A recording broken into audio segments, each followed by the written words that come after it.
Ever notice how some artists, they kind of stay neatly within the lines? And then there are those who just grab the whole crayon box and go wild, like on a totally blank canvas. Oh, yeah, absolutely. That's John Cassavetes for you. A total cinematic rule breaker. He didn't wait for permission.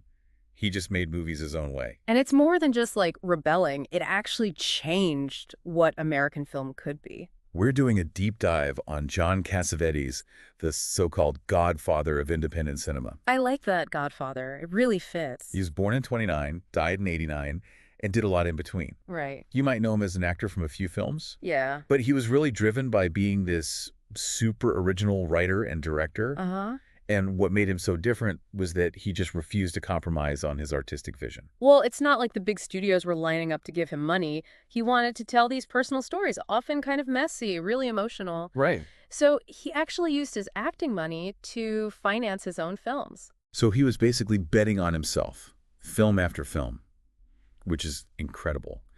And his stories were so different from what Hollywood was making. They were about characters who were flawed, sometimes frustrating, but always really human. Definitely. So today we're going to explore how he made this independent path for himself and what really defined his unique filmmaking.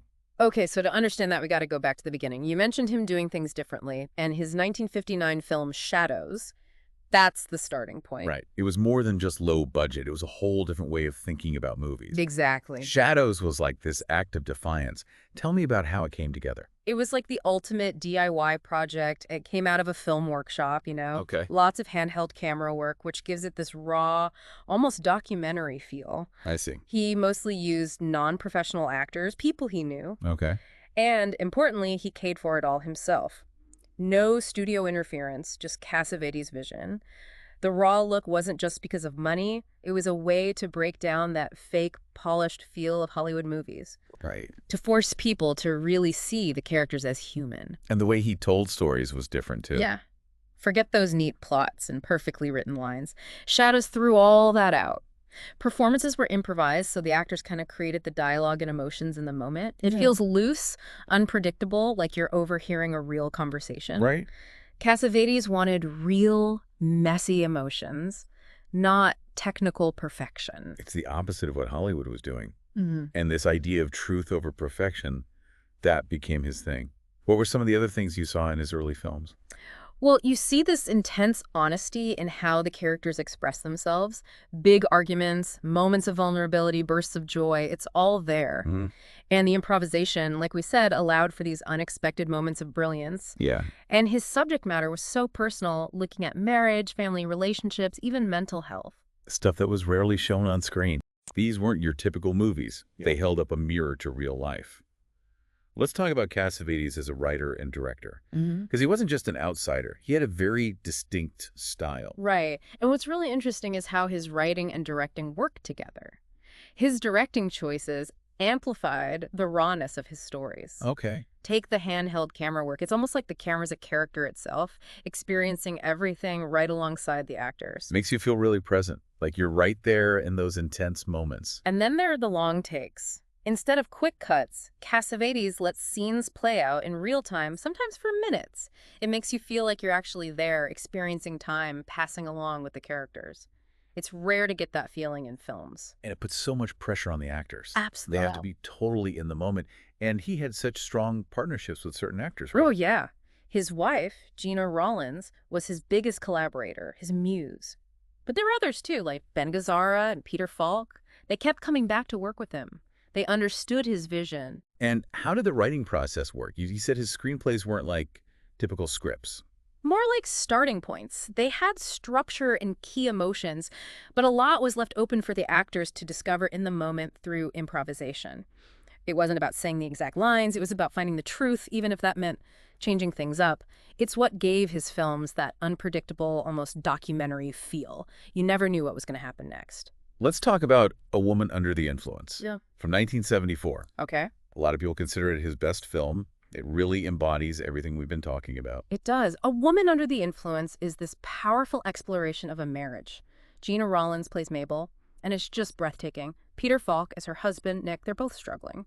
Roland's performance is legendary. What makes it so powerful? The honesty. She's not trying to hide Mabel's struggles. She shows her confusion, her desperation, her moments of joy, all with this incredible commitment. Wow. It's chaotic, unpredictable, and it feels so real.